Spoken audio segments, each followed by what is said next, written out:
Right now, all I'm feeling is pure anger. I'm so sorry if you loved this book. Hello my friends, welcome back to my channel and welcome to this week's reading vlog. I actually have already filmed this entire vlog, but as I was editing, realized I didn't even film an intro. So this is future Caitlin and I'll send you back to past Caitlin in just a moment. In this video, I decided I wanted to read a variety of hyped books, I guess you would say, books that are viral on Book Talk or Bookstagram that everyone is talking about, and I just want to know what the hype is about and let you guys know if I think the hype is worth it, justified, or if the books are overhyped, underhyped. You get the gist. I had a few very specific books that were on my radar, specifically Yesteryear. This is probably arguably the most hyped book of the year so far. Every day at work, someone is talking about or buying Yesteryear, and it is all over my social media feed at the time when I was filming this. And so I think it's probably going to be the most hyped book of the year. And I just really wanted to know what it was about. So we started with that. I didn't really know anything other than the basic premise of Yesteryear and that it was a trad wife influencer that wakes up in an alternate reality. So that was the mindset that I was going in with, and that everyone's talking about it, and that it was a very, I don't know, female rage, crazy, weird, random book. And so I just needed to know what it was about. It's definitely not a book that I would normally reach for, that kind of narrative or genre or type of writing, but I just had to know what it was about. So I'm gonna send you back to past Caitlin now, who had not read any of these books yet and was starting to read Yesteryear.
To chapter 8, I think, so not that far into Yesteryear. This is one of those books that I wouldn't even fully know how to describe unless you're reading it. I am genuinely just confused by it. It has had so much hype lately. Everyone is talking about it and just saying it is the weirdest, craziest book they've ever read. Personally, I just wanted to see if it was the weirdest, craziest that I've ever read. The best way I can think to describe the plot of this book would be to read the back of the book, because it is just so bizarre and so specific and niche that I just don't think I can articulate it in my own words. The back of Yesteryear says, Natalie lives a perfect traditional life and her followers are sick with envy. Her charming farmhouse on her working ranch is artfully cluttered. Her husband is a handsome cowboy and every homemade sourdough is more beautiful than the last. So what if there are nannies and producers and industrial grade ovens behind the scenes? Her followers don't know won't hurt them. Then one morning, Natalie wakes up in a strange, horrible version of reality. Her home, her husband, her children, they're all familiar, but something's off. This is a hoax, a reality show, a test from God. Natalie knows just two things for sure. This isn't her perfect life and she must escape by any means possible. That's essentially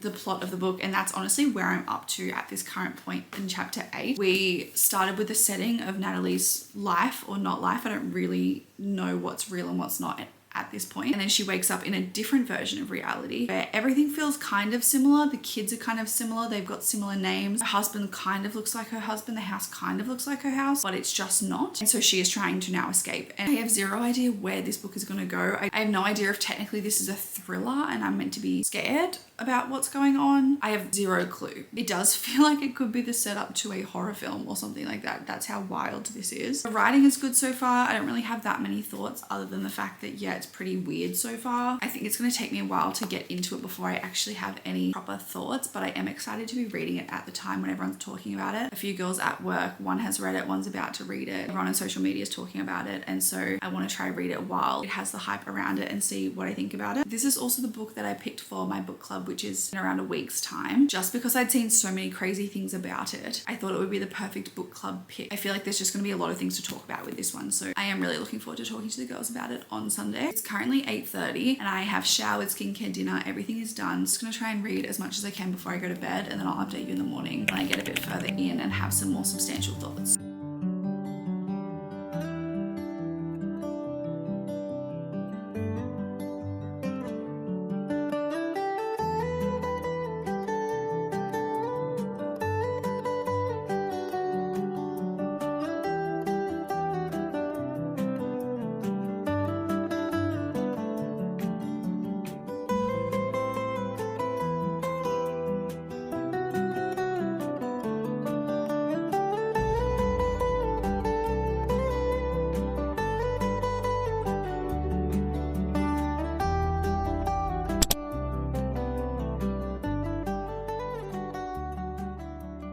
I'm around a third of the way into Yesteryear. It is so bizarre. I don't even really know how to describe what is going on with this plot. But like I said earlier, we have this trad wife who wakes up in an alternate reality, and I'm honestly kind of struggling to figure out which reality is the alternate. Like, I think this is a thriller where there's going to be obviously like plot twists and I guess a gotcha moment where you don't really know what's going on. I'm struggling to figure out which reality of her existence that she is in is not the real one, because obviously she wakes up in this new reality, so we assume that that reality is the one that's not real, but what if it's the other one? And I'm just so confused. It is really good writing. I am captivated and I do really want to know what's going on. I would say that like the topics of conversation aren't necessarily my favorite or ones I'm really interested in reading about, but nonetheless, it is so far a good book. I think it is definitely a book where the ending and the plot twist and the way that the plot goes is really going to matter with how I feel about the book. I think that when you have a plot driven book, obviously the plot really matters. If you had a book that was super character driven or romance driven, the plot sometimes doesn't matter as much, and I can sort of overlook plot holes or really just not care that much about which direction the plot goes. But if the entire book is based on this crazy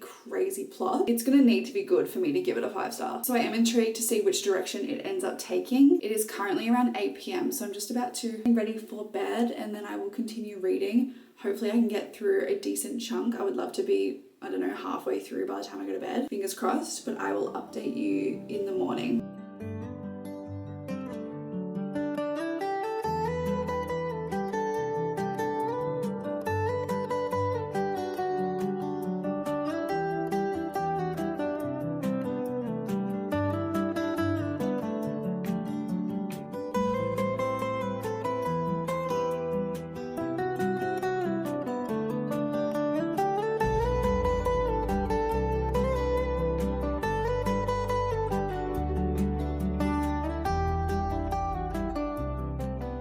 It is now the next night. I am no further into Yesteryear. I've just been doing a big admin day, a lot of editing. It is now 5 o'clock and I think I'm going to do some baking. I acquired myself, and by acquired, I mean my boyfriend bought me with his bonus a KitchenAid over here, which I have not used yet, and I really want to make some cookies. So I think we're going to break in the KitchenAid, and I thought I would listen to, I've also logged in to my boyfriend's Spotify because he has premium.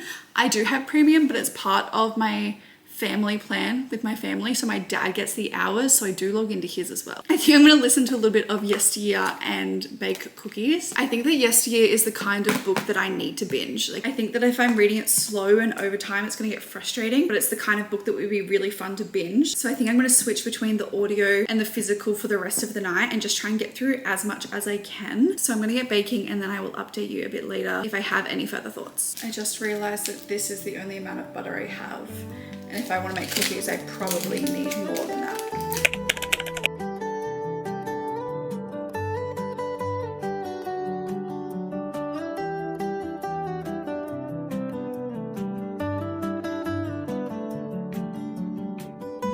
Unfortunately, the market downstairs had no butter. So we're gonna have to make a smaller batch or something because I just really want to bake right now. So we're gonna have to deal with it.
This is arguably the best part about baking. Licking the beater.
Last night it was time for me to pick up the next book we're going to be reading this week that is hyped, or I've been hearing a lot about, and I decided to go with The Best Worst Thing.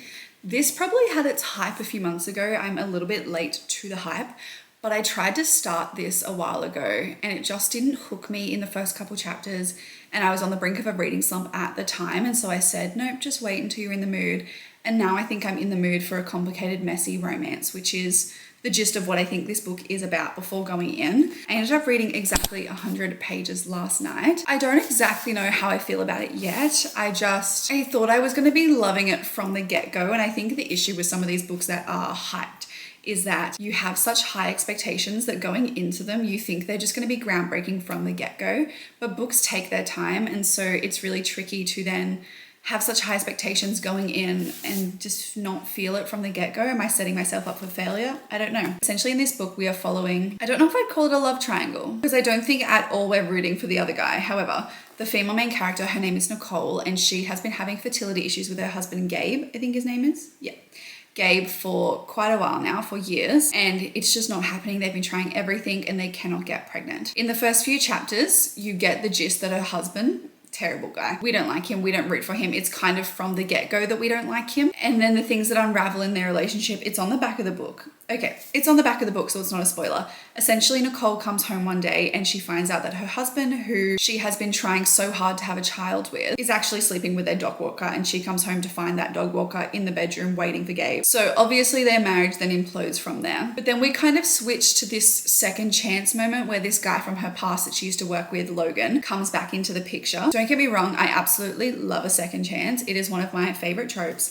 But I just think we moved really quickly from her finding out about her husband having an affair to introducing Logan into the story. It just felt really jarring, and I just felt a bit of whiplash, and I don't know, I wasn't expecting to be introduced to this person so early on. It was just a bit, I don't know, I wasn't ready. I wasn't emotionally ready. I feel like we didn't even really know that much about their marriage, and then it imploded, and then we moved on. Like, it just feels like so much has happened in this 100 pages, and I don't even really know our characters that well. Although I'm not currently invested in the romance of this book, I will say that the plot is really interesting. Okay, it's not on the back of the book, so I don't want to spoil it. But I am finding very interesting the complications that come with fertility and IVF and that side of the thing. I think as a lit fic book, this would be doing so well. I'm just not loving the romance side of it yet, which is really unfortunate. I'm hoping the more that I get into it, the more I will, because I'm only 100 pages in, but I feel like we've covered way too much ground. I would have preferred a bit of a slower entry to the plot in the book, but I do feel like we have a lot to still cover. Like, what else are we going to be covering? It jumps back in time, but there is a lot of information I am missing at the moment. And I feel like I've gotten these weird crumbs of present time with zero context into what happened a long time ago. And so I need to know, I need more. I'm needing more context and I'm needing more backstory. That's essentially how I feel about the book at this current time. Hopefully I'll get a bunch more reading done today and I can give you an update. So far, not fully obsessed. I've seen lots of 5-star reviews for this book, and I know a few of my friends have really loved it, but maybe as we go on, the romance will get better and we'll see how we go. My goal is to get a bunch of this read today, so I will update you a bit later on with how far we get in and if I become more invested, because I really want to love this book.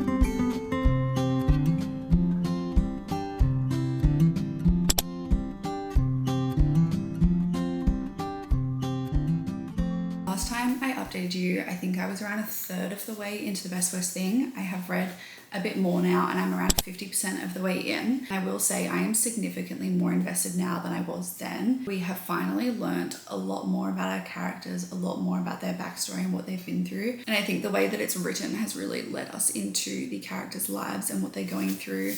And it's just such a sad story that I can't help but fall in love with them and want the best for them. Personally, in a book, I love a character-driven story or an emotion-driven story. So reading Yesteryear, whilst it was a very viral book, it probably just wasn't the book for me. It was very plot-driven, whereas this is so character and emotion-driven. We've definitely got things going on in the plot, but it is so much about the characters and what they're going through, and I just absolutely am loving that. I'm currently on page 202, so I really am smack bang in the middle. I'm intrigued to see where this goes. I think at this point we've learnt majority of the emotional backstory of our female main character and what she's going through. So I think possibly the second half of this book is going to be more about the journey with the infertility and what's going on in that realm of the story. I don't want to say too much on that because that would be a bit of a spoiler. I am really excited to see where the story goes and to finish it, because I can definitely see now why people are so obsessed with this, especially if you love an emotional, character-driven kind of book. I think I'm going to make a matcha and read for a bit now before I go to work. I don't start till 12 today because I have an event tonight. So hopefully we can make a big dent in this morning, and then I'll update you later once we get further of the way into The Best Worst Thing.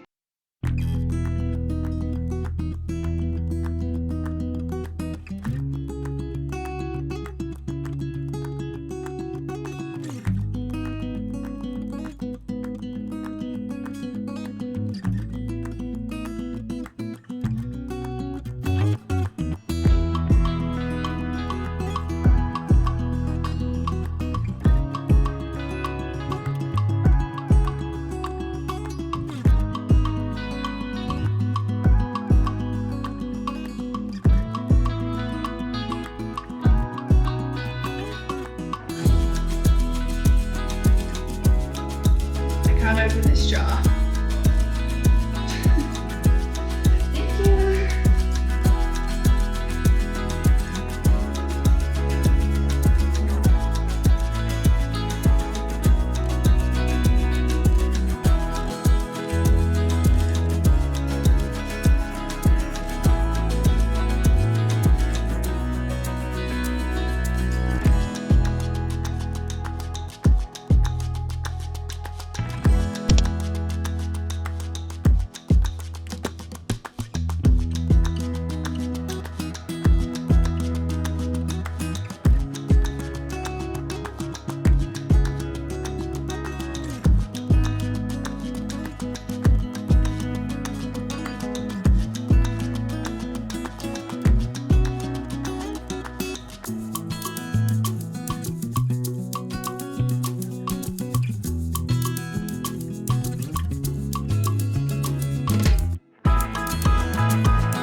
Yesterday on my lunch break, I read a whole lot more of The Best Worst Thing, and then I read a bit more when I got into bed last night, and so I currently only have 12% left of the book, and I'm not really 100% sure exactly how I feel about it. This feels like the kind of book that the ending is really going to determine how I feel about this book. I don't know how to explain how I feel about this book without spoiling anything, but I will do my best. Like I was saying at the start, it took me a while to actually get into the plot of this book and to feel with the characters, but the more we found out about their backstory and what they've been through, I was getting a lot more emotionally invested. We've now gotten to a point in the story where I'm not 100% happy with the way it's going. The reasons for tension, the reasons for a third act breakup essentially is not my absolute favorite, and so So I really just think this last 12% and how it's done is going to impact how I feel about this book. There are a lot of messy things in this book, and that doesn't turn me off, but just the way we've done them is maybe not my favorite. We'll see. I've got 12%. I'm just going to sit here and read for a bit and see how we go. I think I've got like 30 minutes until my friend Charlotte gets here and we're hanging out for the weekend. So I'm just going to see if I can try finish this now, and then I'll let you know my full proper thoughts. But fingers crossed, this ending does not mean that I hate this book.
You know when sometimes characters are just so blind to what they're going through, and I guess that happens in real life where you're going through something and you're just doing something so stupid and you can't see it, and then someone just says it to you so plainly and you're like, oh yeah, had it been that simple the entire time?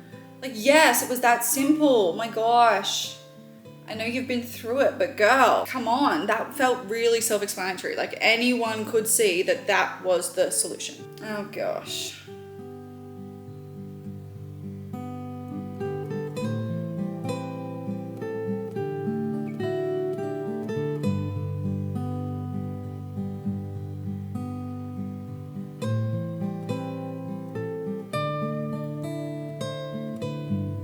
Yeah. Oh, that was really sweet.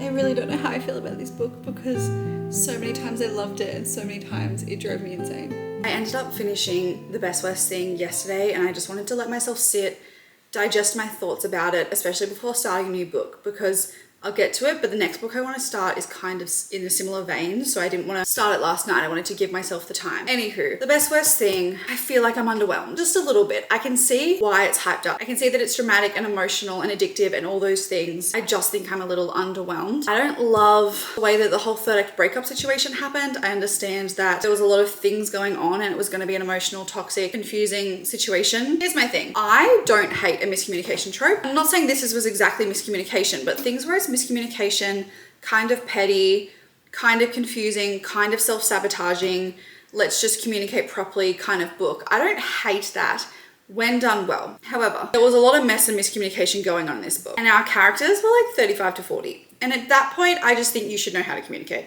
I think if it's in college or early adulthood or mid-20s, go for gold. If you hit 30, 40, like what are you doing?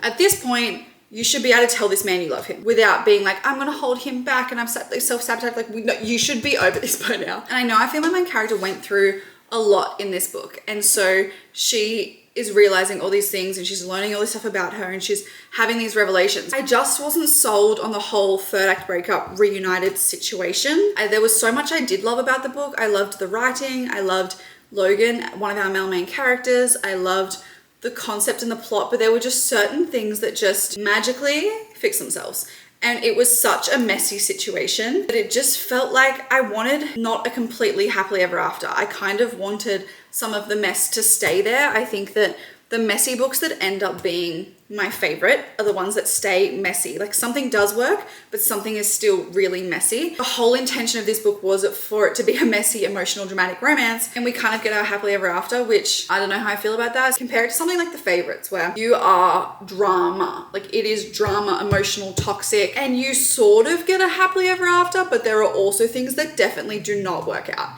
And I think that that is what is so good about it, is that You go through all of this turmoil throughout the book. Not everything can be perfect in the end if you're going through so much turmoil. We get this weird happily ever after situation that I'm just not obsessed with. Anywho, I think I'm landing on a 3.5, which is really sad that I now have true 3.5 rating in a video where I'm trying to read hyped up books and see if they're worth the hype. Books I've been so excited about and so highly anticipated, both been 3.5 stars.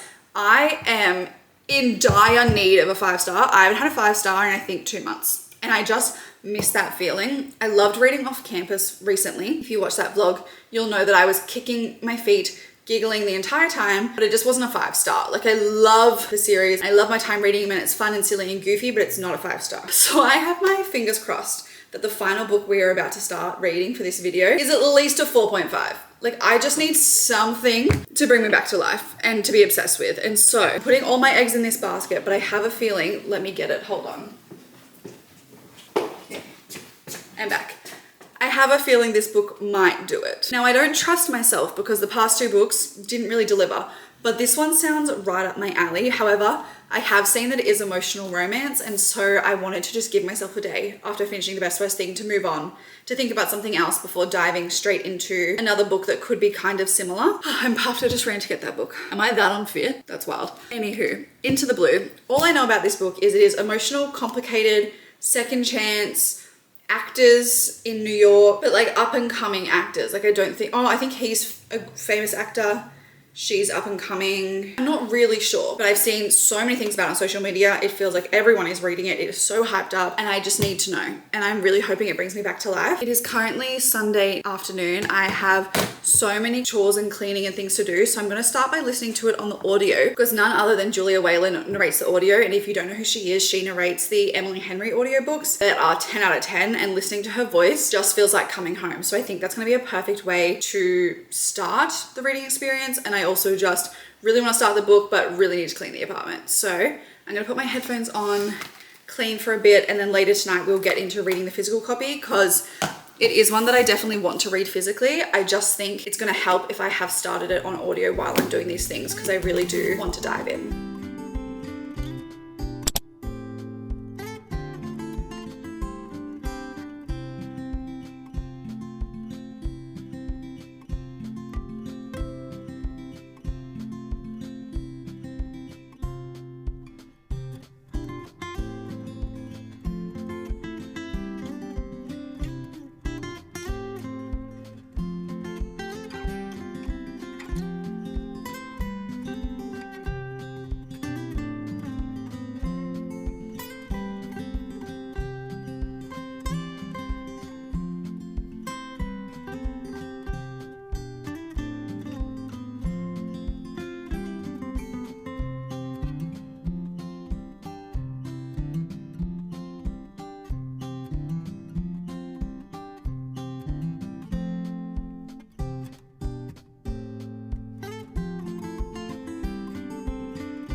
I need a pen.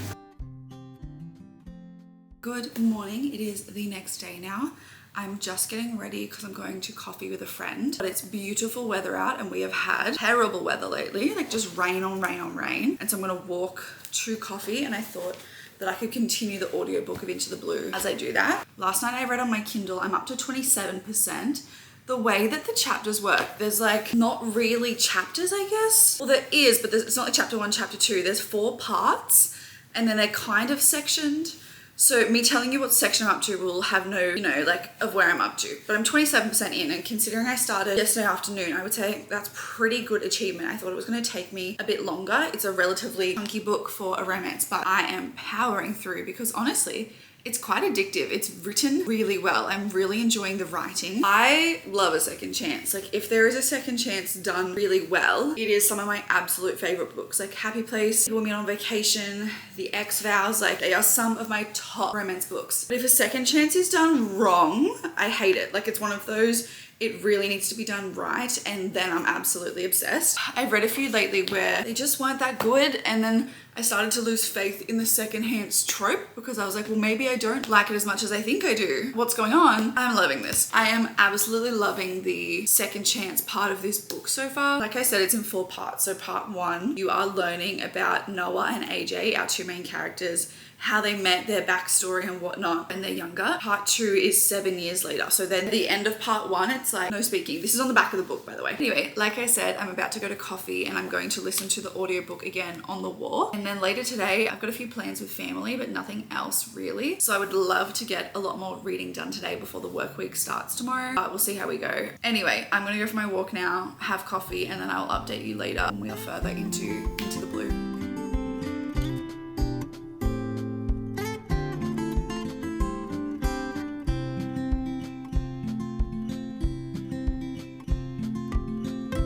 Guys, we have some really good news. I'm loving Into the Blue. I was so nervous after the run we've had this week how I was going to feel about Into the Blue. I have been craving a 5-star. I'm not saying this is a 5-star yet. I am only around a third of the way through, but this is giving me such 5-star feelings at the moment. Whenever I'm not reading the book, I want to be reading the book. I want to know what is going on in these characters' lives. I am falling in love with them and I just want to keep reading, and it's the best feeling ever. I can see why everyone loves this book. If I was to describe this book in one word so far, it would be angsty. And I think that if you were in the mood, which I kind of was, for a dramatic, emotional, angsty romance, this is really deliberate. I'm just loving our characters. I'm loving that there is so many secrets at the moment and that I don't know what's going on, because I guess with a romance, typically, not that much just keeping you on the edge of your seat. It's a romance, you know what's going to happen. The plot is not the driver. It's normally the emotions and the characters and their development that is the driver of reading a romance. We have so many secrets at the moment, and I love that. I love that I don't know why things have happened and that she doesn't know why things have happened, and I just want to know why things have happened, which describes the point of reading a book. I'm understanding that right now, but I'm just having the best time and I'm so obsessed. I am nervous about how emotional I'm going to get, like I said before, but I just want to sit down and keep reading. The soundtrack that is playing in my head as I'm listening is Gracie Abrams. That angsty, emotional, complicated, messy, all of these things, that's how I'm feeling. And so definitely Gracie Abrams vibes. For sure. How I know that this is giving me 5-star feelings is that I was driving in the car earlier today and I thought of a song and went, oh, that's so Noah and AJ. And then I was like, yes, like that is my favorite thing. I absolutely love making playlists for characters, especially romances. On Spotify, I have playlist on playlist on playlist of book characters, and I was driving, and this is going to be a really niche reference. So if you haven't watched this show, I'm really showing my cards here, but I was a High School Musical, the series lover. That's where I discovered Olivia Rodrigo and obsessed with her. The song Just for a Moment is really this book. And I know that those sound like 2 different things in the sense of this is a probably more mature, not mature, but High School Musical could be viewed as a very cheesy young series, which it kind of is. But Just for a Moment, that song, if you know what the song is, you'll get it. And I adore them. And that's when I knew that it was getting 5-star feelings, is that I was driving and I was thinking about them and the song hadn't even come on. It was just, wow, that song is so them. Like that feeling is so good. I do need to cook dinner and then we'll eat, and then I might suggest he plays some PlayStation so that I can read my book. That is one thing that is good about a boyfriend that likes to game, is that it's very easy to convince them to game. And then I can just pick up my book. Between you and me, that's our game plan, is that I'm going to cook a really good dinner. And then I'm going to be like, oh, you've worked so hard all day. Why don't you play some games? And then I'm going to read my book. Shh, just between you and me. Don't tell him.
I feel like every time I've been filming reading this week, I've been in this robe.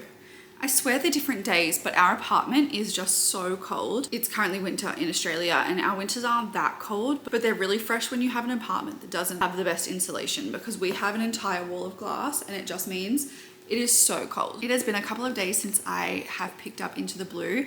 I've read little bits here and there, but I haven't actually dived in. And unfortunately, I feel like it's the kind of book that is better when binged. I think that by reading a little bit and a little bit, I'm not as obsessed with it. And so I really want to sit down now.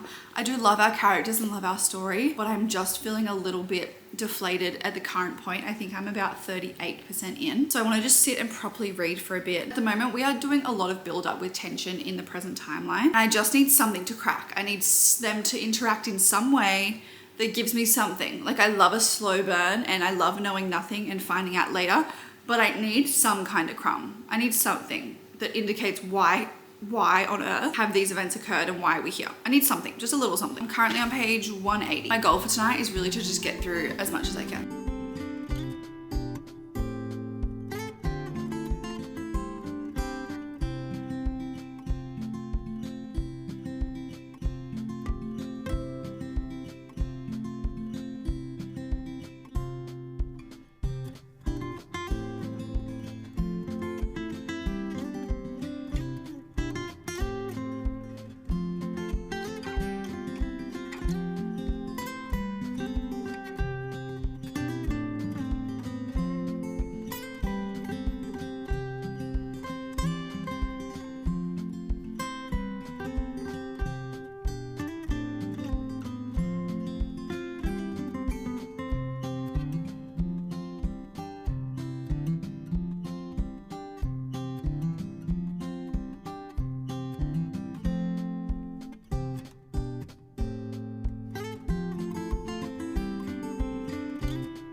Okay, I am now on page 280 of Into the Blue. I didn't finish as much as I would have liked yesterday, and I'm now only 25 pages away from part 4. I don't think I explained that, but this book is set into 4 parts. It's not necessarily chapter 1, chapter 2, chapter whatever. There's 4 parts, and each part does have dates and things like in the start, but it's not chapters, which is, I don't know, kind of annoying. Sometimes we have really long spans of text. And I love a short chapter. So on page 305. So if I could at least finish those 25 pages tonight, I would feel successful. I would love to read a lot more. This book is beginning to drag on just a little bit. It's quite a thick book for a romance, I would say. It is tall sized. Writing's not that small and it's 430 pages. So it's not necessarily a fast pace, but I guess we are covering years and years in span of life. So I understand why it's so long. I'm just slightly starting to get to the point where I kind of just want it not to be over necessarily. We're at a point in the plot where it seems like there is no return for what we're working towards and what you kind of want for our characters. And so it is hard to invest. And I'm kind of maybe thinking and feeling that we're not going to get our happily ever after, which I know that I've seen a lot of people cry at the end of this book and be really emotional.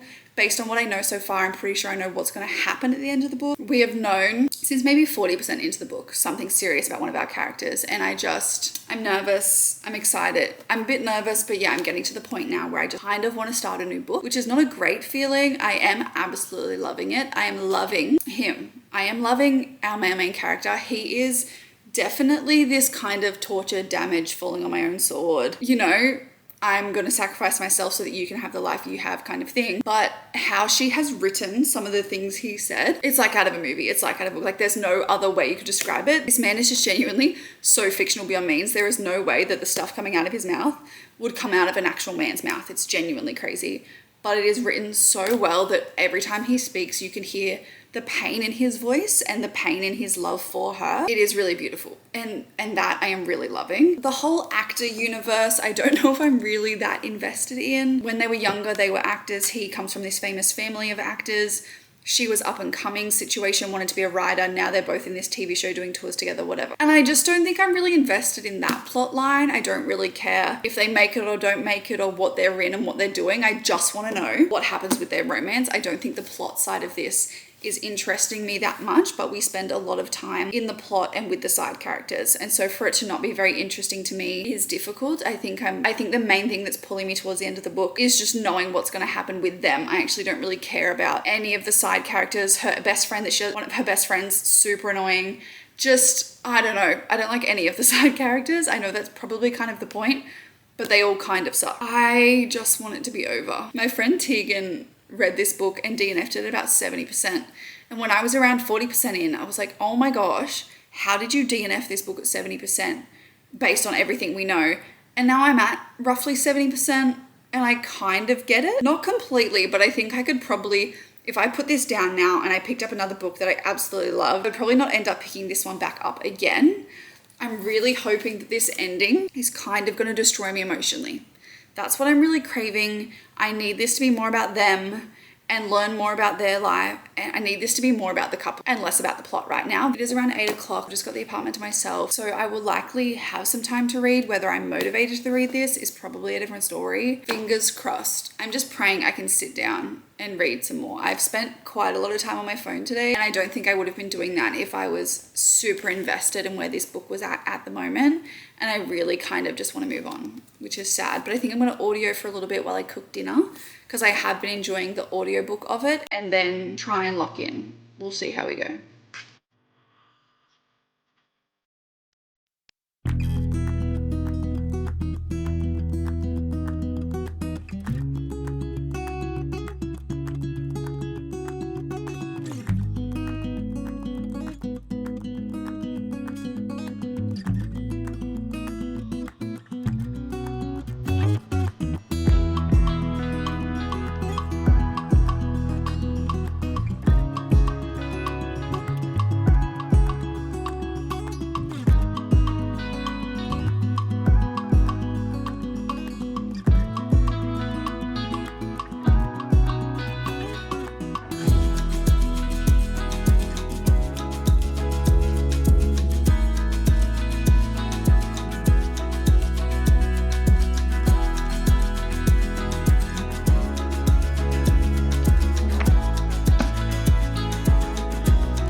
Don't even know how to articulate my current frustration with this book. I know that's the point. Okay. Oh, hey. Are you reading? I almost forgot the PS5 controller also working. Oh, really important stuff.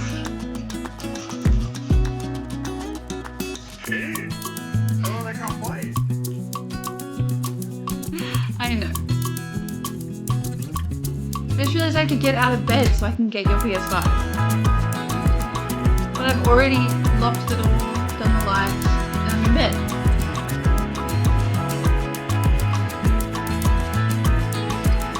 This is so annoying.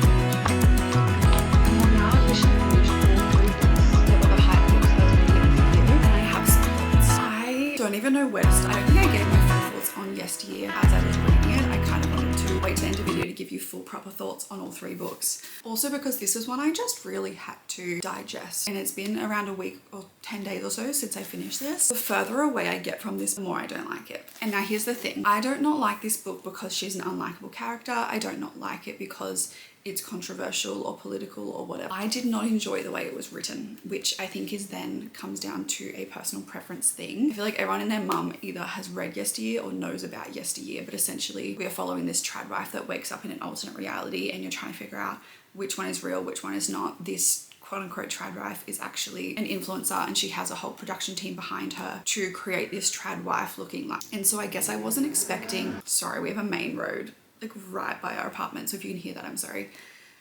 What was I saying? Oh yes, I think this was marketed more as a trad wife commentary than a celebrity, social media, political, religious commentary. And so I definitely wasn't expecting that going into it. There were definitely some things about these books that I would have changed or would have liked more or would have been more emotionally impacted by with the message that it was trying to convey. The message of this book was a lot more about influencers, specifically what they choose to show to the world and what actually goes on behind closed doors than about trad wives. Like, we did talk obviously a lot about trad wives, but it felt like the commentary this book was trying to make was more about social media. And I just feel like the way it was written impacted the way that impacted me. And I would say from the start of this book, our character Natalie is both an unreliable narrator and an unlikable character.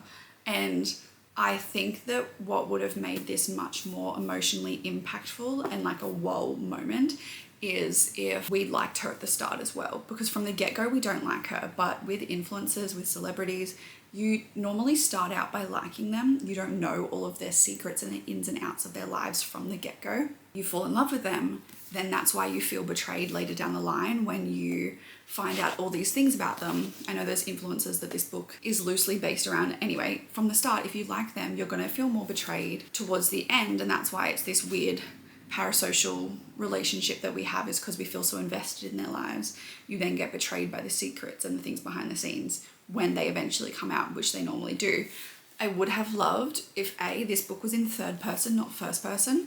So maybe one of the nannies told it and something, and it came from that perspective, or I don't know, just third person, so you weren't, head the whole time about what she was thinking.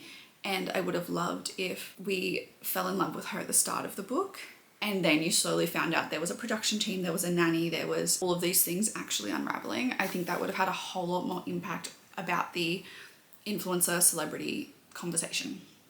As far as the plot twist goes, unfortunately, I saw it coming. And so for me, it was a little underwhelming when this big, massive plot thing happened at the end of the book. I was like, whoa. And I'm not normally one to guess plot twists. I'm never really thinking about, I don't read a lot of thrillers, crime books, mysteries. So I'm not really a plot-based book person, which also can impact how I feel about this book, I will say. I prefer to have an emotional impact, and so not having one definitely impacted my experience. I just think this book could have been done differently and I would have been impacted, but I will say that it has started a lot of conversation. I still think it was a good book. I don't understand how they're going to turn it into a movie when most of the crazy and the things are happening inside her head. And if you know the plot twist, like I just don't understand at all how they're going to turn this into a movie. But it will be very interesting. Okay. I think I'm landing on a 3-star. I think I gave it a 3.5 when I read it, but the further away from the book I am, I'm going with a 3-star. Unfortunately. Our next quote-unquote hyped book I read was The Best Worst Thing. Unfortunately, and same with Yesteryear, I got, and to be honest, I'll get to it, but also Into the Blue, loved the first 50% of all these books. They all went significantly and very quickly downhill after that, and I just don't know if it was me or what was going on or what was in the water in the air, but same thing with this one. Slow start to this book. In this one, as I was explaining when we're reading, it is a marriage in turmoil turned into a second chance romance and deals with infertility and whatnot. The start of the book was really jarring for me, but then once I got into it, I really did love our characters in the second chance romance that was forming. The way that this book ended, third act breakup and the reconciliation of said third act breakup really bothered me. It is something that I really dislike in books. Not that I dislike third act breakups inherently, but there are specific ways that they are done right, and this one for me was not done well. I just couldn't justify their reconciliation and the miscommunication that was sort of happening. I just couldn't reconcile it.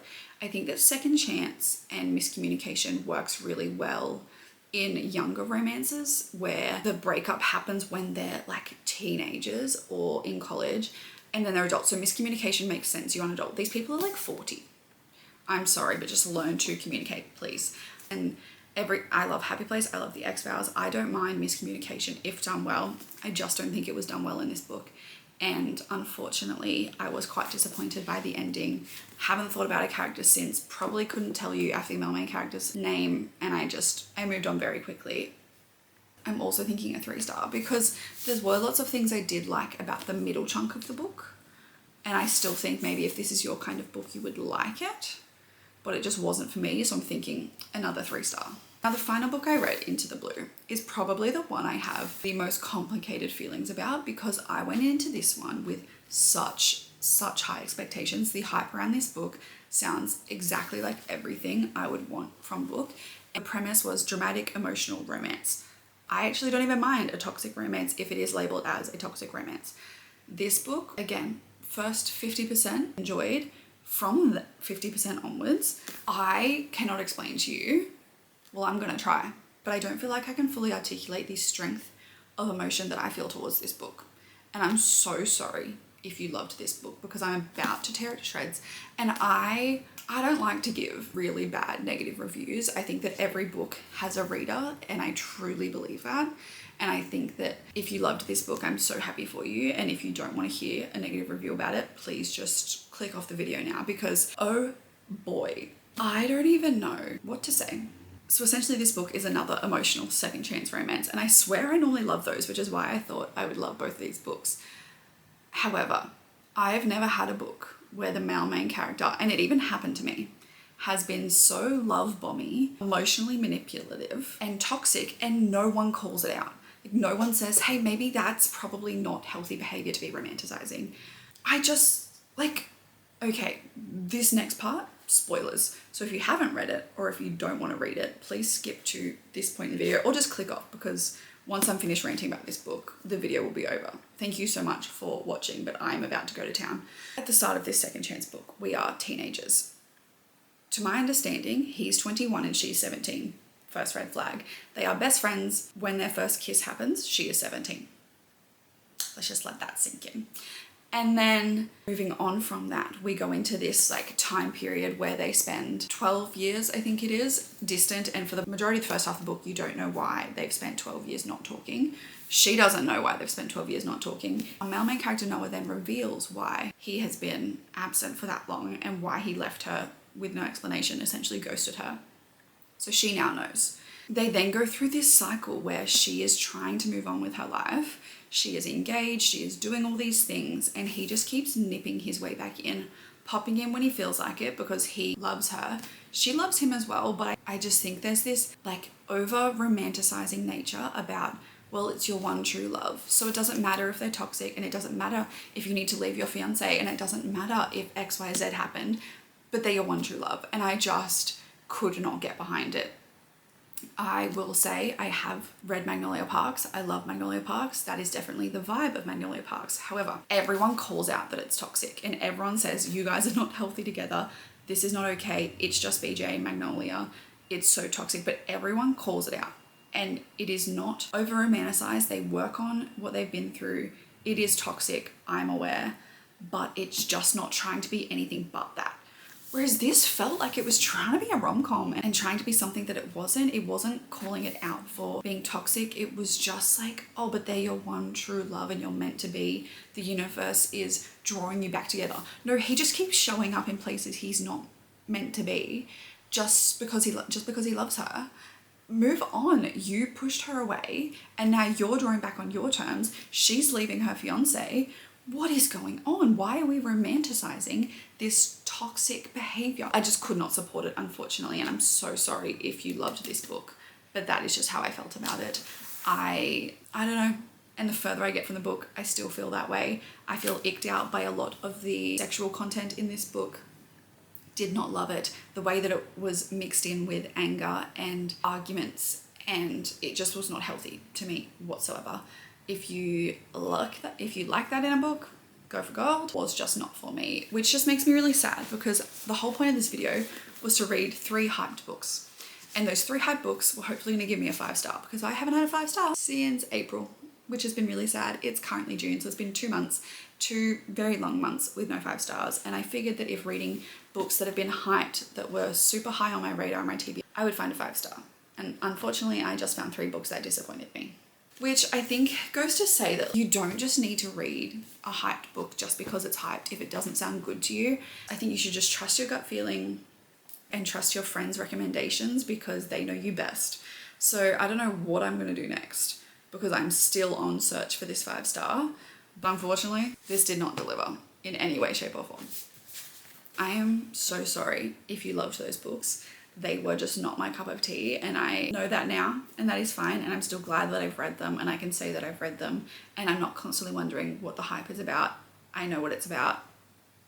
I know what they're about. I've read them. I can move on now. I don't really have much else to say. This is a little bit of a bummer of a note to end a video on, but thank you so much for watching regardless. I did enjoy reading and filming this vlog. It was unfortunately a little less successful, but enjoyable to do nonetheless. Hopefully we have better luck in our next video. Thank you so much for watching, and I will see you in the next video.